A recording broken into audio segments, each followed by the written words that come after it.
మీరు ఈ మత్స్య జయంతిని ఇగ్నోర్ చేస్తే మీ లైఫ్లో ఒక ముఖ్యమైన అవకాశాన్ని మిస్ అవుతున్నట్టే. ప్రళయ సమయంలో భూమి మొత్తం నీళ్లల్లో మునిగిపోయినప్పుడు శ్రీ మహావిష్ణు మత్స్య రూపంలో వచ్చి మనుమహారాజుని కాపాడాడు. కాని ఇక్కడ అసలు రహస్యమేంటి అంటే, స్వామి వాళ్లని కేవలం కాపాడలేదు, వాళ్లకి ఒక కొత్త ఆరంభంకి దారి చూపించాడు. ఇప్పుడిక్కడ ఒక ఇంపార్టెంట్ పాయింట్ ఉంది. మనం కూడా అప్పుడప్పుడు అప్పులు బధాలు అనే పెద్ద సముద్రంలో మునిగిపోయి బయటకి రాలేని సిచ్యువేషన్లో పడిపోతాం. అలాంటి టైంలో మన లైఫ్ని కాపాడి కొత్త దారి చూపే ఆ మత్స్యరూపం ఎనర్జీని మనం కూడా వాడేసుకోవచ్చు.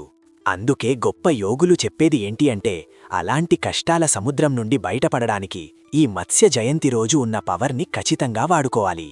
అందుకే వచ్చే మత్స్య జయంతి శనివారం రోజు ఉదయం మీ పూజా మందిరంలో దీపం వెలిగించి ఒక రాగి చెంబులో నీళ్లు పెట్టి ప్రశాంతంగా కూర్చుని, స్వామి, నా కష్టాల సముద్రం నుండి నన్ను బయటకు తీసి కొత్త దారి చూపించు అని మనస్ఫూర్తిగా ప్రార్థించండి.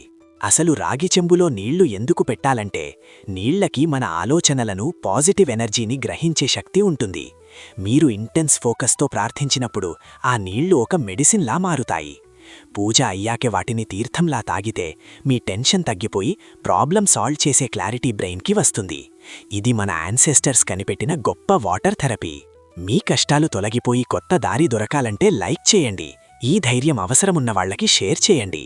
కమెంట్లో ఓం నమో నారాయణాయ అని ఖచ్చితంగా టైప్ చేయండి. Know the why before you worship.